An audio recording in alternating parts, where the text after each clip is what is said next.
Sejarah Kota Solo. Kota Solo memiliki nama lain, yaitu Surakarta. Diberikan dengan nama wisuda bagi Keraton Surakarta, pusat pemerintah baru Kesultanan Mataram Islam di Desa Salah. Kota Solo ini merupakan kota terbesar kedua di Jawa Tengah. Provinsi yang dikenal sebagai kota budaya, ini memiliki banyak keunikan yang melekat. Tak hanya itu, tindak tanduk budaya Jawa yang masih dilestarikan dalam keseharian juga membuat Kota Solo memiliki berbagai macam julukan, seperti Spirit of Java, Kota Budaya, Kota Pariwisata, hingga Kota Seniman. Hal ini terlepas peranannya dengan pelestarian adat dan budaya dalam kehidupan bermasyarakat. Seni yang diciptakan oleh seniman dari Kota Surakarta atau Solo menambah karakter dan keunikan. Seni yang tercipta sebagai hasil pengembangan seni budaya yang lahir dari pemikiran orang-orang hebat dengan kemampuan kreatif yang luar biasa. Salah satu seni yang paling terkenal sampai saat ini adalah batik. Kampung Batik Kauman adalah sebuah kampung yang dikenal wisata kampung batik. Kampung Batik Kauman menjadi pusat batik tertua di Kota Solo. Berlokasi di Jalan Cakra 21 Kauman, Pasar Kliwon, Solo. Kampung Batik Kauman dulunya adalah pemukiman kaum abdi dalam Keraton Kasunanan dengan mempertahankan tradisi dengan cara membatik. Sebelumnya kita ke Kampung Batik Kauman, kita runtut ke belakang dulu ya. Zaman dulu Raja di Kartosuro itu kan mau pindah di kerajaan Desa Solo. Nah, di Desa Solo ini Raja membawa 3 emas. Yang pertama adalah emas yang pertama adalah keagamaan, pemerintahan, dan ekonomi. Dan di Kauman ini termasuk di bidang ekonomi, karena kita di Kauman tidak lepas daripada Kerajaan Kasunanan Surakarta, Masjid, Pasar Klewer, dan Kauman. Semua ini tidak bisa terlepas, jadi menjadi satu kesatuan. Batik ya, dari dulu kita itu kan hanya mungkin beberapa pengusaha ya, hanya 3-5 berkembang menjadi 50, atau nanti kalau jenengan lihat di papan kampung itu akan sampai ke 67 pengusaha batik itu tertera di situ. Dan sejak kapan memang ini sudah zaman dulu ya, zaman mungkin kalau zaman Pak Mas Gunawan Setiawan itu kan 1970 ya, mungkin bapaknya itu juga zaman kerajaan Kasunanan Surakarta. Kalau jenengan bisa lihat di samping ini ada Badik Gunasti, dulu adalah rumahnya dalam Kiai Mukhtar Bukhari. Dia adalah seorang tokoh Muhammadiyah pada waktu itu.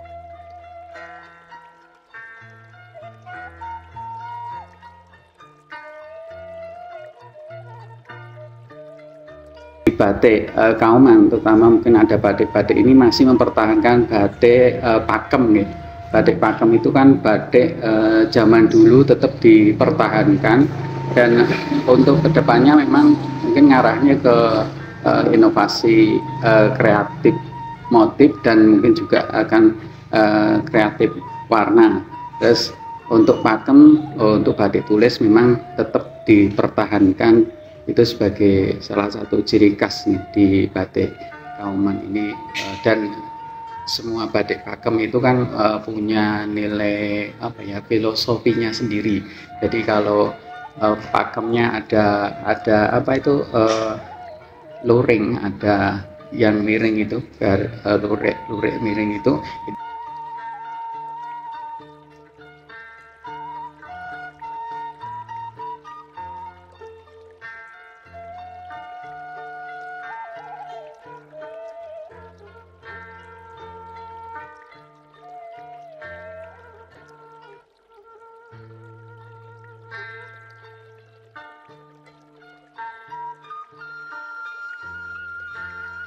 Jadi awal mula berdirinya Batik Tunas Setiawan itu turun-temurun dari kakek buyut. Dari awal mulanya kakek buyut itu sudah berdagang batik, tapi bukan dengan nama Gunawan Setiawan. Namanya berganti-ganti seiring berjalannya zaman. Produksi batik itu sudah lama di Kauman. Kakek dulu itu buatnya batik tulis dan cap. Dulu masih belum seperti ini, seperti toko, masih di rumah. Terus tamu-tamu kalau datang yang ngetok-ngetok rumah baru bisa beli. Kalau sekarang kan sudah beda, sudah dibuat toko, jadi siapa aja bisa masuk tanpa harus janjian dulu. Kalau dulu harus janjian.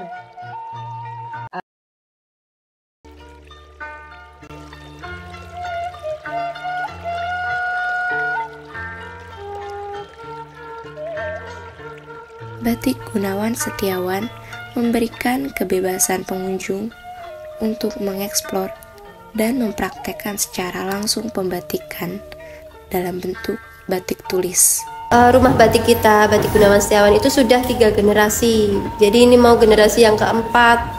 Kalau itu berarti tahun 1900-an ya. Nah, kalau workshopnya sendiri baru booming. Nah, itu semenjak tahun 2006 pada saat Bapak Insinyur Haji Joko Widodo itu menjadi wali kota kami. Nah, itu bersamaan dengan batik didaftarkan ke UNESCO sebagai warisan Indonesia. Kemudian Kauman ini dijadikan kampung wisata batik Kauman oleh beliau, juga ada SK wali kotanya.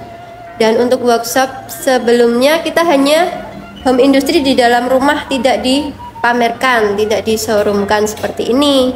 Nah, itu semenjak itu kita beranikan diri untuk membuka rumah kita sebagai showroom. Dengan adanya kegiatan workshop membatik, membuat wisatawan tertarik mengikuti kegiatan tersebut yang ada di Batik Gunawan Setiawan. Di sini saya ada 2 motif ya. Yang pertama tadi motif parang, yang di depan ini motif parang. Itu melambangkan tentang keteguhan. Jadi parang itu artinya keteguhan untuk meraih apa yang dicita-citakan, apa yang diinginkan dalam hidup.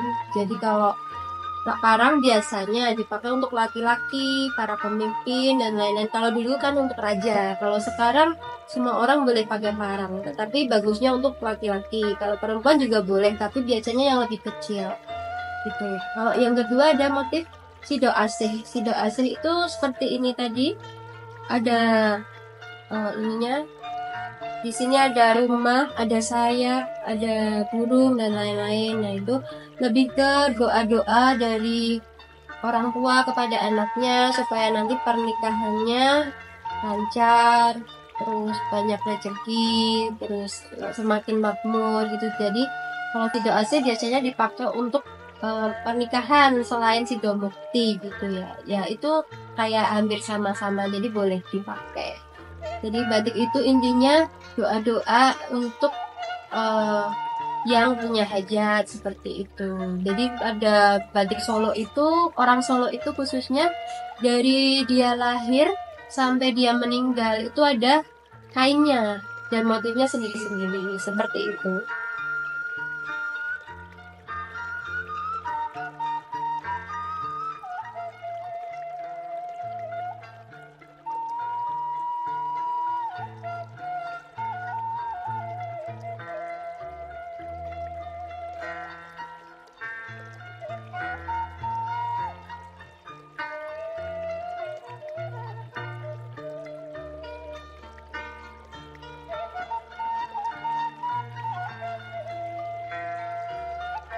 anak muda lebih mencintai, lebih menyukai produk batik, bahkan bangga memakai batik Indonesia, sehingga nanti generasi penerus itu juga bisa melestarikan batik tidak hanya sebagai busana harian atau busana nasional, tetapi sebagai melihatnya komoditi yang pantas untuk kita banggakan, bahkan untuk ekspor dinikmati negara-negara lain, karena memang batik itu budaya yang asli berasal dari bangsa Indonesia.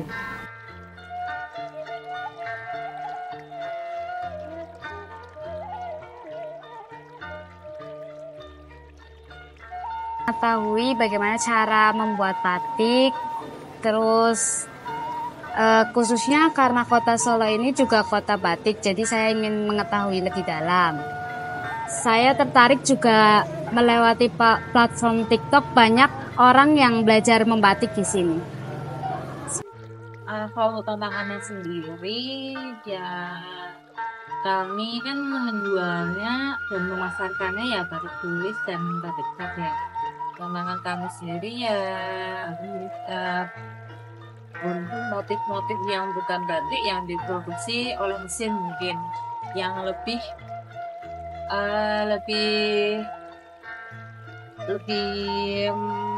menarik mungkin ya daripada batik yang itu aja, mungkin tantangan kami, tapi insya Allah bisa diselesaikan dengan ya kita juga harus berkembang motifnya sesuai dengan apa sih yang disukain anak-anak sekarang tuh, apa nggak suka yang terlalu ribet, sukanya yang motif yang lucu-lucu aja atau gimana, itu kan tantangannya, tapi ya ini lagi diusahakan untuk bisa bersaing.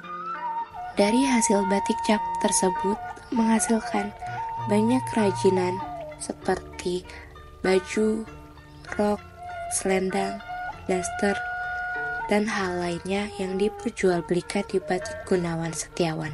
Nah, batik itu adalah warisan dari nenek moyang kita. Dari dulu itu kita itu udah pakai batik udah lama, dari abdi dalam keraton, dari rakyatnya juga pakai batik. Terus selain itu, kenapa penting, karena menjadi salah satu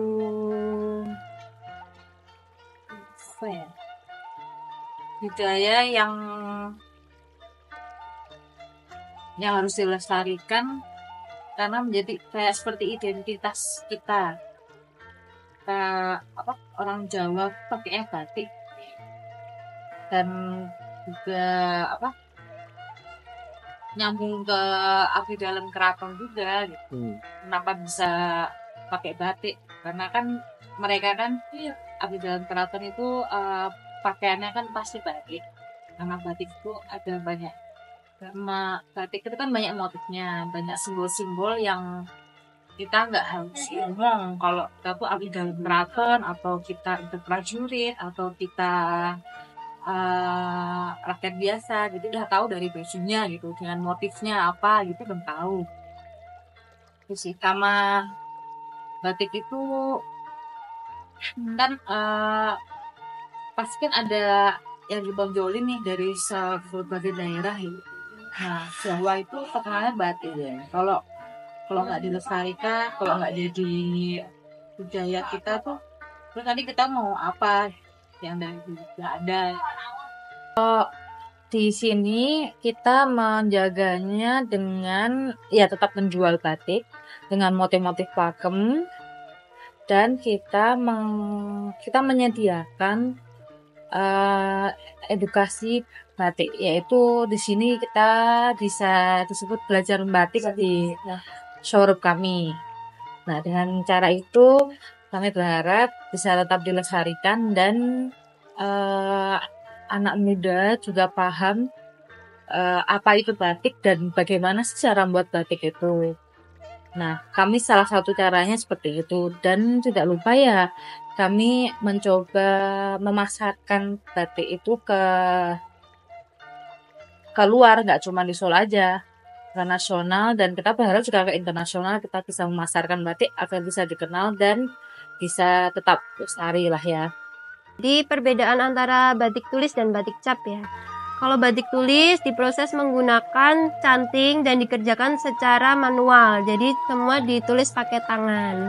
Kayak orang menulis gitu. Jadi pertama itu stepnya adalah membuat pola dari kertas. Jadi nanti dibelat. Kainnya itu dibelat di atas pola tersebut. Polanya kayak tadi seperti yang saya jelaskan, sudah ada patennya ataukah yang kreasi baru. Kalau kreasi baru tinggal kita gambar apa yang mau kita kreasikan. Seperti kayak sekarang itu banyak motif-motif fashion gitu, kayak yang kakak-kakak pakai sekarang ini kan batik anak muda, jadi cenderung ke fashion. Itu adalah karya baru. Nah, mau pakai motif lama yang sudah ada patennya atau yang baru, itu tetap harus dipola di atas kain menggunakan pensil. Kemudian setelah itu dicanting menggunakan tangan. Jadi pengerjaannya semua kayak kita nulis, tapi pakai canting dan malam panas. Nah, seperti yang adik-adik sudah lihat di depan tadi, batik tulis itu setelah dipola pensil, kemudian itu pakai canting, pakai malam yang panas sampai selesai. Setelah itu dikasih warna dasar. Nah, setelah dikasih warna dasar, sudah cukup warna dasarnya. Terus ada bagian yang masih dicanting itu, apakah mau langsung dibiarkan seperti itu? Kalau dua warna namanya kelengan, tapi kalau mau diwarna lagi jadilah warna-warni kayak gini. Ini ada dua proses pewarnaan. Jadi warna dasar dan warna coletnya. Seperti itu. Kemudian kalau untuk batik cap bedanya, maaf saya teruskan lagi. Setelah dicanting dan diwarnai, tibalah proses peluruhan malam, namanya melorot. Jadi malamnya itu dihilangkan dengan cara dimasukkan ke dalam air panas yang sudah direbus. Untuk menghilangkan malamnya itu dilorot. Kemudian setelah selesai barulah dikunci dan jadilah batik tulis. Seperti itu. Nah, untuk batik cap sendiri bedanya pada alatnya. Batik tulis dicap pakai alat namanya cap dari tembaga. Ya, cap tembaga untuk batik cap. Nah, itu biasanya ukurannya bermacam-macam. Rata-rata 20 x 20 cm. Itu dicap di atas kain tanpa perlu dipola.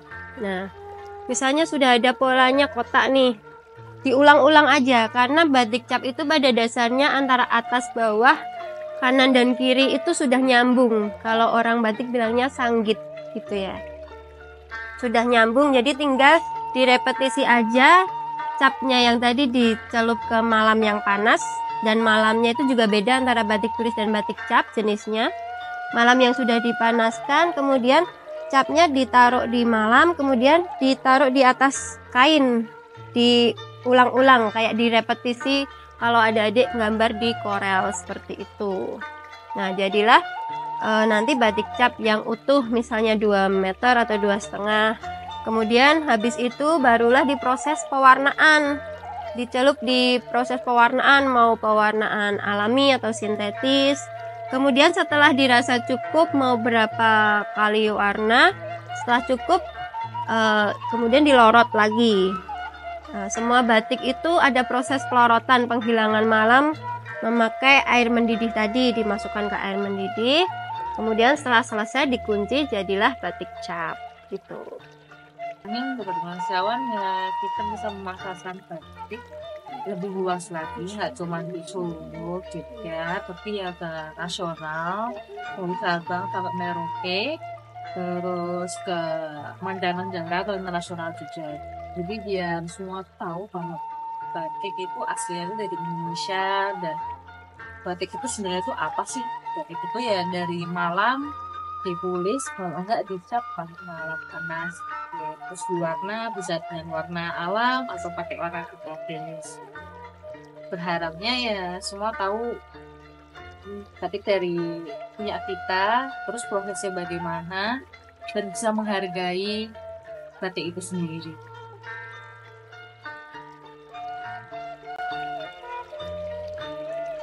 Dalam perjalanan dokumenter ini, kita telah menyaksikan bagaimana batik Gunawan Setiawan bukan hanya sekedar kain yang indah, tetapi juga warisan budaya yang kaya akan filosofi dan makna. Dalam setiap desain dan motif terdapat sebuah perjalanan spiritual dan kearifan lokal yang terus hidup, memberikan penghormatan yang mendalam kepada tradisi dan keindahan alam Indonesia.